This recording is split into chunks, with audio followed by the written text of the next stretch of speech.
So the premise of the circuit tracer is that you're working for a little custom shop that does circuit boards. And with circuit boards, you have little components that are connected by traces, just electrical connections between different components. And so this is a real world problem. When you're making circuits, you want to have all of your traces as short as possible. You want shortest paths between different elements on the board. But not every position on the board is always going to be available. So we're going to be loading in a two-dimensional array. This should sound really familiar. A two-dimensional array that represents the state of a certain board. And it starts out, the first line of each file will have the number of rows and number of columns in that board. Again, this should sound awfully familiar. You've done this before. The only thing that's different about this versus the format of files that you've read for your format checker assignment is that we have more potential symbols here. So the list of symbols is in this list up here. There's a capital O, capital X, a 1, a 2, and a T. Those are things that can be within a board. No other characters are valid. Okay? So an O represents an open space. So in one of these boards, any place you see a capital O, please note that is not a 0, that's a capital O. That's an open position. Anytime you see an X, that's blocked. There may already be, say, a component that's already placed on the board that can't be moved. It could be an existing trace, I don't know, but it's an occupied position when you load in a board. The things that you're trying to connect are component number 1 and component number 2. So in a valid circuit board, there should be exactly one number 1 and exactly one number 2. So only one of each. So the only characters that are allowed inside the circuit board are this list. Can't be anything else in the list. There should only be exactly one number 1 and exactly one number 2. There must be one of each, but there can only be one of each. So that's something you'll have to validate. And of course, the number of rows and the number of columns had better match what was in the original top line, where the number of rows and number of columns is given. So the first phase of this project is really a version of the format checker assignment that you did.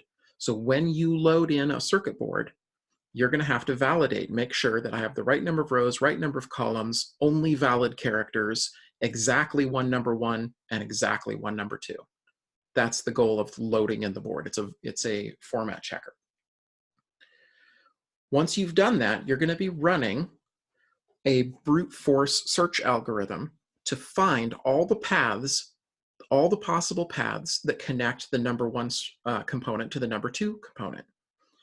I'm giving you the algorithm, don't worry. You don't have to come up with an algorithm on your own. So you're going to be running through a given algorithm and finding all the possible paths that connect the 1 and the 2. And so for this sample board up here, the sample board, there are 3 possible equally satisfactory shortest paths. So there are a lot of paths that are really horrible, but there are exactly 3, in this case, shortest paths.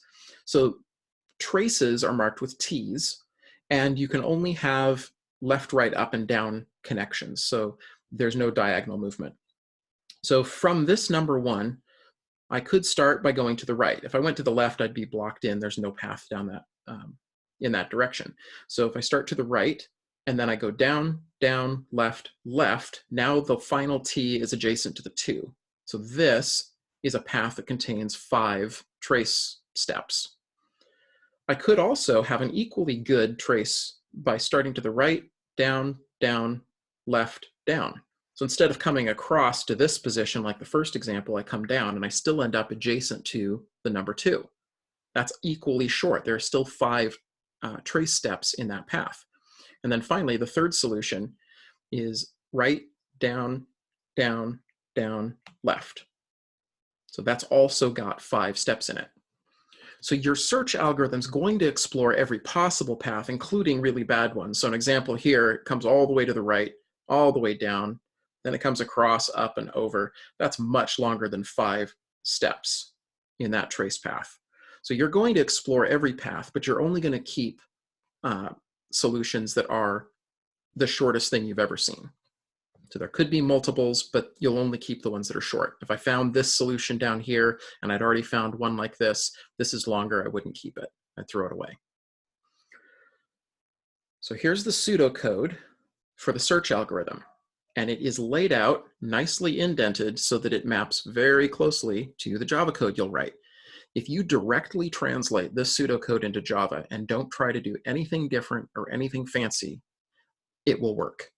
Okay? It is written out trying to give you hints on how nesting takes place, what's nested inside of what. So the indentation is exactly what it would be in the code. So if you follow this pseudocode exactly, you're going to get a working algorithm. We're still going to go over that today. I want you to see how this algorithm works so you understand what's going on. It's no fun to implement code and have no idea why it works or if it works or how it works. So we're going to go through this algorithm using a similar example. This kind of problem is what we talked about as a maze traversal type problem. So I have a starting point and an ending point, but I don't know how to get from point A to point B. And so this search algorithm is a maze traversal. The kind of maze traversal we're going to do here is an iterative approach, not a recursive approach. So you can breathe easy there. But it's a maze traversal type of solution. Okay. Before I go into that, I'll never get back if I start on the example. So something important here for us to know, a major portion of this particular project is in the analysis part. So I'm giving you an algorithm. I'm going to describe more how the algorithm works, but I'm giving you an algorithm. You're going to have the opportunity not only to write the algorithm, but you could put in some code if you wanted to say count the number of times that you go through the inner loop. You could do some stuff to figure out how many search states are you exploring here? How much work are you doing to find all of these solutions? And you could do a little bit of empirical analysis where you collect data and try to figure out what is the order of this algorithm. So before you actually start coding anything, I'm suggesting that you start with this simple board layout, a very small board, and work through the search algorithm by hand twice, because your search algorithm is going to be configurable. There's going to be a storage object that we use to hold all of the search states as we're exploring, one of which will use a stack and the other will use a queue. And so you're going to be comparing how the search works with a stack-based storage and how it works with a queue-based storage, and then answer these questions in your README file in an analysis section. So you're going to do some analysis. This is actually a really important part of this project, so don't miss this part. Every semester, I get people who turn in a perfectly functional program and they completely missed that analysis was a major requirement. So they end up getting a not awesome score. So make sure you're doing the analysis and thinking through. We're going to talk through a lot of this stuff. I'm not going to leave you completely out to dry. Then start coding your project. So don't start coding until you've taken at least a stab at answering these questions. You may have to come back to some of your answers after you've got working code and you've been able to maybe collect a little bit of extra data. But make sure that you've done some analysis and you understand how the algorithm's working before you dive into coding. Don't just dive into coding straight away. Okay, I'm going to skip back here. I'll let you have an opportunity to read through the rest of the requirements.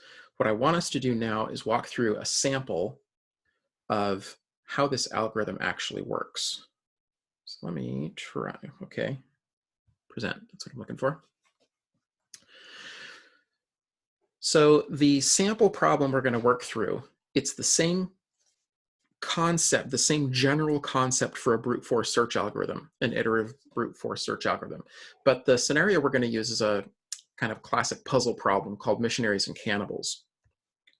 So we're doing brute force search. Brute force is saying, I'm going to search every possible path. No shortcuts. I'm not going to have any short circuits anywhere that break me out of my search. I'm actually going to exhaustively search every possible path between A and B. And the only way that I stop a particular line of search is that I dead end somewhere or I find a solution. So we'll explore every possible path through these boards. with an iterative approach, we have to choose a way to store all of these search states that we're going through, all of the possible solutions. So there will be a lot of possible solutions that may turn out not to actually connect A and B, or they go out of bounds, or there are a lot of invalid search states that we may explore. But while we're generating and exploring these search states, we have to store them somewhere and keep a handle on them. When we talked about recursive solutions, we said that the call stack is sort of acting as our storage. All of the partial solutions and candidate solutions are somewhere in your call stack. But with an iterative approach, we actually explicitly have to have some storage container. And so you can either choose a stack or a queue, and both of them are capable of doing the search algorithm, but they won't explore states in the same order because one of them is first in, first out, and the other one is last in, first out. So we're going to be using an iterative approach, looping. We'll have it configurable so we can either use a stack or a queue. And in each search step, this is getting into the actual algorithm now. In each search step, we're going to take the next available unevaluated state out of storage. So whatever's on the top of a stack or whatever's at the front of a queue. We take the next state that we haven't analyzed yet. We haven't checked to see if it's a solution yet. We evaluate it to see if it is a solution. Does it end next to our endpoint? It might be an invalid state if the next path would take us out of bounds, or it moves into an occupied space or a place we've been before. There are things that would make the state invalid, and we would just throw that one away. It's no good. So if it's a solution, we are going to check it to see if it's as good as the best solution we've ever found before. Or if we've never found anything, it is the best solution we've ever found. So we check to see if it's a solution, keep it if it's as good as the best thing we've ever seen before. If it's a valid state, so we didn't run off the end of the board or backtrack over some position we can't be in. If it's a valid state, but it's not a solution, it didn't end at the right place, then we will generate all of the possible next moves from here and add them back into storage. So we continue that line of search by generating all of the possible next steps, the next position that I could move. And the search continues until the storage is empty. Storage only becomes empty when we finally have explored every possible path. Every branch we could ever have taken, we've taken it. So the search continues until storage is empty. Okay, so here's the missionaries and cannibals problem. This is like those puzzles, brain teaser puzzles that you see. So we have an equal number of missionaries that'll be denoted by M's in our diagrams, missionaries and cannibals denoted by C's, and there's one boat, B. And all of the missionaries and all the cannibals are on one side of the river, and they all need to get to the other side. So the rules of movement are that the boat can only hold 2 people, but it only takes 1 person to bring the boat back. So we're always going to take 2 people from the starting side over to the destination side, and then 1 person has to bring the boat back to pick up the next load of people. So 2 always go from start to destination, 1 brings the boat back. However, if cannibals ever outnumber missionaries on either side of the river, the missionaries are dead. Okay, the cannibals eat them. So that would be a dead end. I know, sorry. The solution, the way that we know that we can stop, is when we see a state where all of the missionaries, all of the cannibals, and technically the boat are on the destination side of the river. So everyone's made it to the other side. So valid solutions are when I have an equal number of missionaries and cannibals, or at least the missionaries aren't numbered by the cannibals in any location. Those are valid states. Invalid states are where missionaries are outnumbered. So those are the rules. And we're saying we'll only ever send the boat back with 1 person. Otherwise, we would infinitely be sending people back and forth and back and forth and back and forth. Okay, so let's start by looking at a stack-based version of this search. So with the stack-based search, whatever we most recently added to our storage is the next thing that we're going to evaluate. So the last thing I added in is going to be the next thing that I take out. So we start the search by initializing all the starting states, all of the first moves we could possibly make, or at least what our starting condition was, and we put that into our storage. That'll be the first thing we evaluate. So it would look like this. So over here on the left, I'm marking these, I'm numbering these in order. So this is 0, this is my starting state. I have 2 missionaries, M and M, and I have 2 cannibals, CC, and my boat.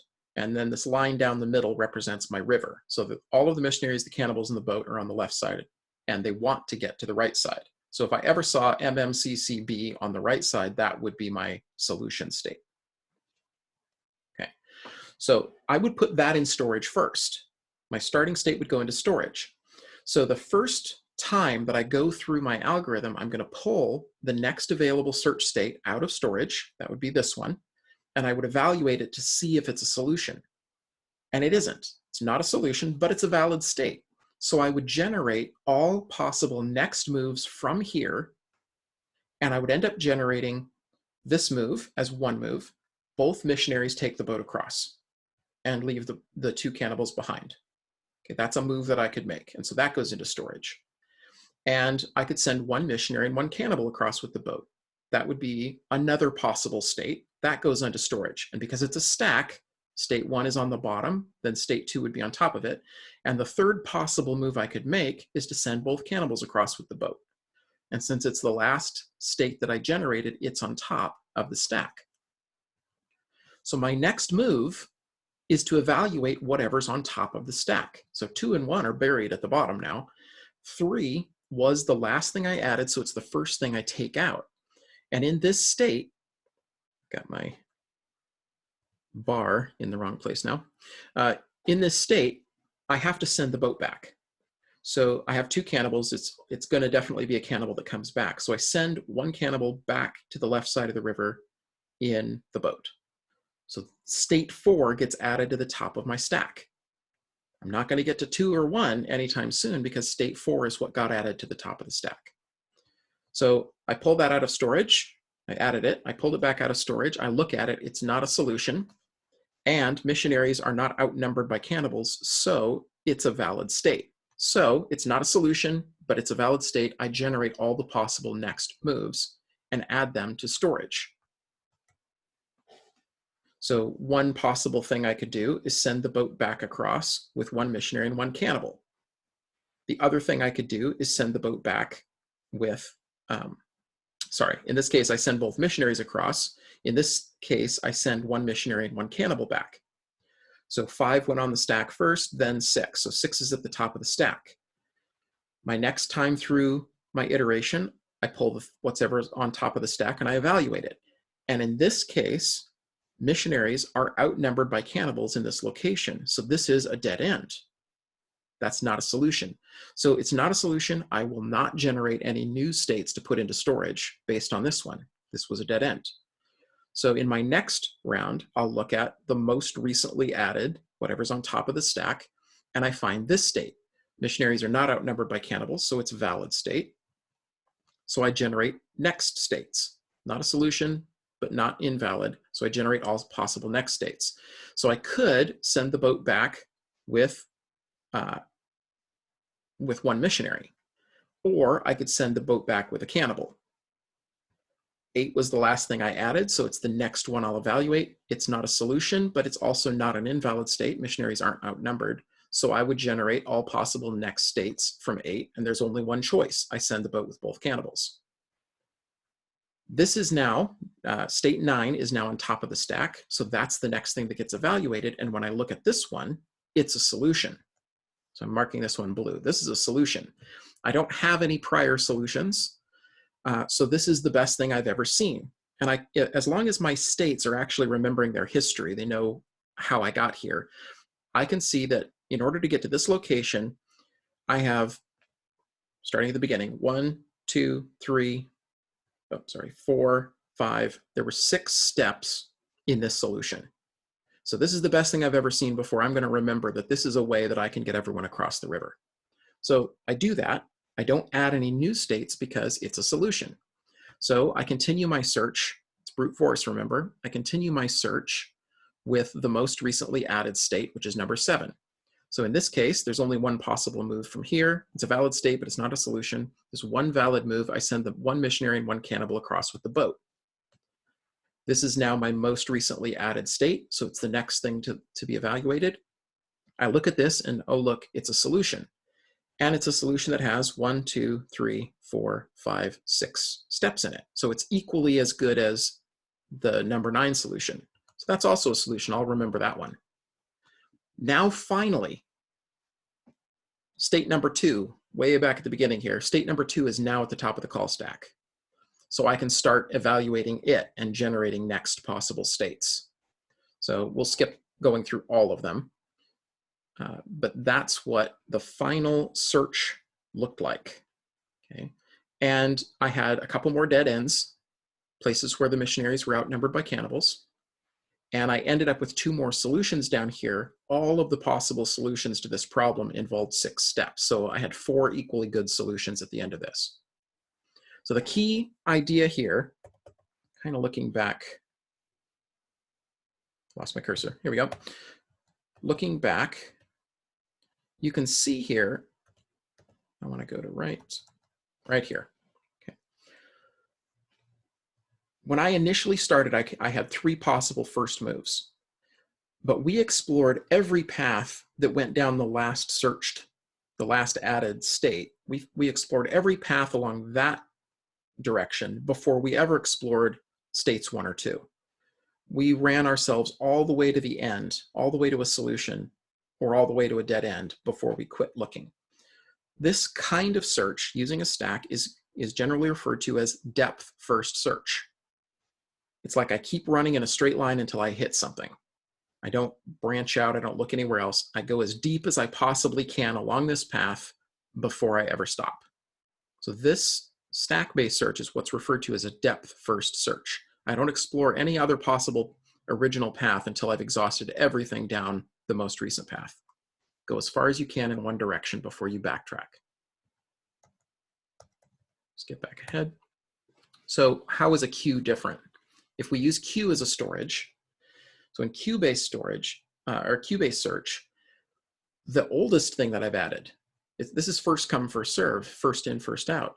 The oldest thing that's still in storage is what I'm going to evaluate next. So we begin the same way. We initialize our starting states in storage, and whatever starting state was added first is the thing that I would evaluate first. And in our example, there is only one starting state, so there's not really a choice here. Everyone starts on the same side of the river. So it begins the same way that our stack-based search did. When I evaluate that one state, and I look at it, it's a valid state, but it's not a solution. So I generate all possible first moves. These are the same first moves we had for a stack. I added this one first, then this one second, and this one third. So in a queue, unlike a stack, that's the first state I'm going to evaluate. So I check it, and I look at it. It's not a solution, but it's also a valid state. No missionaries are outnumbered. So from here, valid state, not a solution, I generate all possible next moves from here.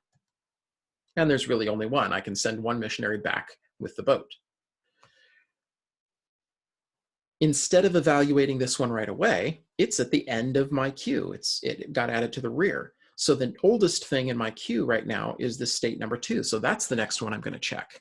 And I look at it, it's a valid state, but it's not a solution. So I'll generate all possible next moves. I can either send the boat back with the missionary, or I can send the boat back with a cannibal. Those are now added to the end of my queue, to the rear of the queue. But the oldest state in my storage now is number 3. So that's the next one I'm going to check. It's a valid state, but it's not a solution. So I generate all possible next moves. The boat has to go back with a cannibal.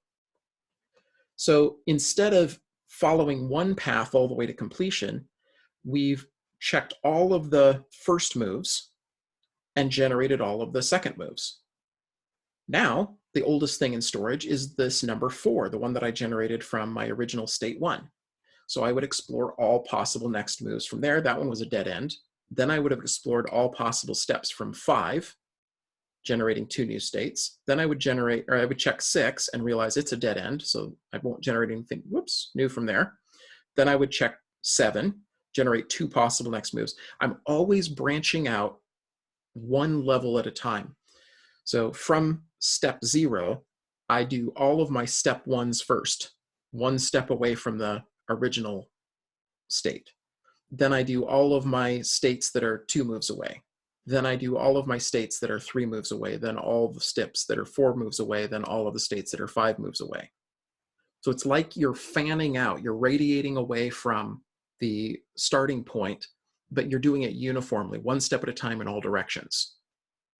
This is what's referred to as a breadth-first search. I explore everything around me before I take another step. So breadth-first search instead of depth-first search. Those are the general natures of a stack-based search versus a queue-based search. Now, something to note, just to make a connection here, if I was doing a recursive type search and I'm storing all of my states in the call stack, as you might guess, that's a stack-based search. You end up with a depth-first search if you do a recursive search, okay? Recursive search with backtracking. So that's generally a depth-first search. So if I want breadth-first search, I probably need to do something involving a queue. Something to note here, though, I ended up with exactly the same states that were explored in the stack. I just got to them in a different order. I evaluated them in a different order. With the stack, I ran down one path as far as I could, and then I tried the next path. With the breadth-first search, I'm exploring all paths one step at a time in all directions. So I'm fanning out slowly, which means it's not until I get to this last round, the sixth step from my original starting state, that I find all four solutions. Okay, do you see that? If I only take one step at a time, then whenever I finally find a solution, and I didn't find one until the sixth round, it's not until I find that when I do find that first solution, it's guaranteed to be as close to the source as it possibly could have been, because I've only been taking one step at a time in each round. So I know when I find this thing that it's as good as it gets. And when I find the second one in the same round, it's the same length as this one. And when I find the third solution, it's the same as the previous two. And when I find the fourth solution, it's the same as the previous ones. Because I never branched out from there and there were no other paths that were valid, these are all best solutions. They all occurred in the same round that I discovered the very first solution. So that's the advantage of a breadth-first search, is you are guaranteed that the first thing you find is as good as it gets. Whereas with a stack, I have no guarantee of that. I may have taken the worst possible path first, and even though there was a solution, I did lots of spiraling and zigzagging, and it was very inefficient. I don't know until I finish a stack-based search if I found the best solution. There could always be a better solution out there that I just haven't found yet. So there are advantages and disadvantages to both. Typically, a stack-based search, the first thing you find is as good as it got. The first thing you find, you'll find something fast, but you have no idea if it was as good as it gets. With a queue-based search, a breadth-first search, you do know that the first thing you find is as good as it gets. It just might take you a lot more evaluation before you finally find the first solution. Okay, so summary. All of the same states, all of the same paths get explored. It is an exhaustive search. You don't skip anything, you don't jump to the end in either case. You will explore every single state will be the same. You will find all of the same solutions. It's just evaluated in a different order. Something else to note, and I'm going to leave this one to you to think about and explore a little on your own. The total number of states, the maximum number of states that might be in storage at a particular time, is very different between a stack-based search and a queue-based search. So you're going to want to evaluate and try to figure out which one has the potential to be holding a lot more states than the other one. And is there a way that you could mathematically describe the maximum size of storage based on the total number of, say, the total number of possible paths? Okay, advantages and disadvantages of each approach. All right, that's the end of my slides on that one. So that's taking us through the basic algorithm concept using the missionaries and cannibals problem. If I go back to the pseudocode, I want you to see where all of those steps were taking place. So in the pseudocode, it's a little bigger. We're going to start out by setting up our storage object to either use a stack or a queue. And it's got a name here. We can look through the classes that are part of the project in a minute here. So we're going to start a storage object called state store, and we'll use whatever the potential, or whatever the particular storage choice was that came in from the command line. We're going to set it up to store search states that are represented by a class called trace state. So it's representing the state of my traces at this point. Those trace state objects include both the current appearance of the board and the history, the steps that got me this far. So it's like our search that we saw in the slides, where I could trace back and see the sequence of steps that got me here. So that's a trace state. We're storing all of the current search paths. Here's the initialization part. So from the beginning, we're going to initialize an empty list called best paths. This is going to remember all of the best paths we've ever seen before, and it's going to store the trace states that were solutions. And now here we initialize the storage for each open position adjacent to the starting component. So we're trying to connect component 1 and component 2 in our circuit board. So for every open adjacent position to the number 1, we create a new trace state object representing one possible path, and we add it to our storage. Okay. So we seed the storage object with all of our starting places. Where could we be from here, or right now? Here's the main loop. As long as I still have objects in my storage, as long as there are still states that I haven't explored yet, possible search paths, excuse me, as long as state store is not empty, grab the next trace state object out of storage. So I grab whatever's next. If it's the stack, I take whatever's on top. If it's a queue, I take whatever's in front. And here's where we check for whether it's a solution or not. If the trace state ends with a position adjacent to the ending component next to the number 2, it's a solution.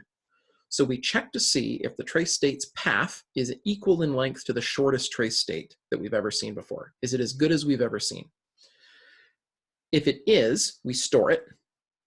If it's shorter than the shortest thing we've ever seen before, we clear out all of those now garbage trace states, and we just store the new one.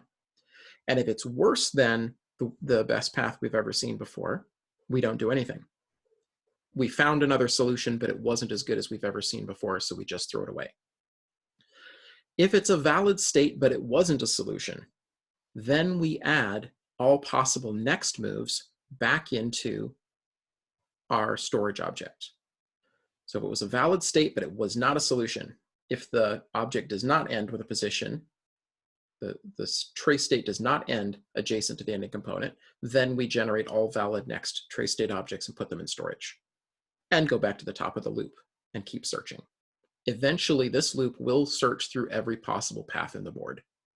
You'll have seen every single possible candidate path at that point. So that's your introduction to the CircuitTracer project. I'm giving you, here's the good news, I'm giving you the vast majority of the code. So once you've done once you've done your initial analysis, you've gotten familiar with how the algorithm works by working through this small problem by hand. And after you've done a little bit of analysis here, tried to understand how the choice of storage is going to affect the search, that's that breadth first, depth first kind of description, and number of possible paths, how does the memory use how is the memory use affected, all of that good stuff, and make a stab at what you think the big O runtime would be. After you've done all of that analysis and you start working on your code, a lot of stuff is already given to you. So I described to you, reading in that circuit board file is going to be a version of your format checker. So get out your format checker code and review it, because you're going to do something almost exactly the same. You'll be populating a two-dimensional character array with the data that you're reading out of the file. And if anything happens while you're formatting this thing, you're going to throw an invalid file format exception. That's one that's given with the assignment. So anything that you find that's wrong with that file that you're trying to read results in throwing an invalid file format exception with an appropriate message. The CircuitTracer class is the driver class. You're going to be taking in command line arguments that specify what kind of storage do I want what kind of output do I want, what kind of, or what's the file name that I'm trying to read. So input to this program is going to come through the command line arguments. Then you construct the circuit board from the input file. If it's bad, you report that it's bad and you exit. If it's good, then you search for all optimal trace paths. You run the search algorithm. And finally, you report the results of your search by printing out all the best paths you've ever found using the specified display mode. So the inputs, the command line arguments, the first argument has to either be -S or -Q. So -S is standing for stack and -Q is standing for queue. The second argument is about output. You're only required to implement console output. That's the only thing required. If you're feeling super ambitious and you just, it's been way too long since you wrote a GUI and you wanted to get some kind of graphical output, you have the option to try for a GUI for extra credit. You have to support the -G option from the command line, but if you're not supporting a GUI, you need to just print out a usage message that says something like, sorry, GUI is not supported at this time. So if you have a GUI, -G should use your GUI to display all of the solutions. If you're not supporting -G, you should report, I'm not supporting -G. Anything else would be invalid. So you can't have anything other than -S or -Q for the first argument. You can't have anything other than -C or -G, the second argument. So make sure you do validation. And then the third argument is the name of the input file. So those are the three required command line arguments. This last one is simply a note that you may have to use a combination of exception handling and condition checks to recognize that something's not right with an input file. I'm giving you a set of example input files, both valid and invalid, that you can use to test and make sure that you are actually catching the invalid ones, regardless of why it's invalid. So code that I'm giving you to start with. I'm giving you the entire storage class. You don't actually have to write anything for the storage class. It already knows how to get configured as a stack or a queue-based storage, and it calls the appropriate methods on the inside. So if we look at the storage, I've got an enumeration on the inside that switches between either stack or queue, and then it initializes its particular data structure that it's supposed to use. There's a reference for a queue and a stack. These are coming out of the Java API. And when you create a storage object, you can either pass in the enumerated type, and it will configure itself appropriately and initialize the right kind of object. I'm using the API version, so linked list is actually the class within the Java API that can be configured to use the queue interface. So it disables everything else that a linked list is possibly able to do, and it just makes it into a queue. And we're using the stack class out of the Java API, even though we've talked about why it's flawed. After that, there's also a factory method that you could just call storage using a static method, get stack instance, and it will configure itself as a stack and return a stack reference, a stacked configured storage reference, or get queue instance. So two different ways of going about a constructor, either explicitly calling the enumerated type yourself, or just use the factory method to get the stack and get the queue. After that, all of the other methods switch based on your choice of storage, and they call the appropriate internal method of the stack or the queue. So store is like add, right? I could push something to the stack, or I could add something to the queue. That's your add method. Retrieve either pops from the stack or removes from the queue. So retrieve is the way that I get the next available object out of storage. Is empty, size, those are the standard methods. So storage is a utility class that you're going to use. You just have to configure it when you create your storage object and decide, do I want it stack or do I want a queue inside? Circuit board represents one circuit board. So it's basically managing this two-dimensional array of characters. It keeps track of a point object for a starting point and for the ending point. So where did it find the one, where did it find the two when it was parsing the input file. Please note, these are in row column order. So the point, the first variable in the point, the x value, is row, not column. And the second value in the point is the second value, which is column, not row. Just go with it, okay? First component, or the first coordinate in a two-dimensional array represents row. The second represents column. So we're using row column order, even though we're using these X, Y values. Remember, X and Y are letters. They have no other meaning. Don't try to interpret them as horizontal and vertical. It's just X is the row and Y is the column here. We have some constants that I've included, including a string for all of the allowed characters in here. And this is the only piece of code that you're going to write on the inside, the constructor.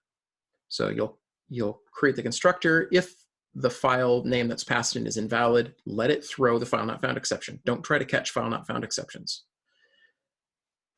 Then you're going to do the parsing. So here's where you insert your format checker-like code inside the circuit board constructor. The rest of the circuit board class is written for you. There's a copy constructor that takes in one circuit board and makes a duplicate copy of it, returns that. There is a two-dimensional array method called getBoard that returns a copy of the board as a two-dimensional array. There's a char at. You can look at a certain row and column position and get the character that's found in the board at that position. There's an isOpen method. If you pass in a row and a column, it looks at the board and checks to see if it's an open position. There's a make trace. So if you decide, yep, I want to put a trace at this particular row and column in the circuit board, there's a method for that.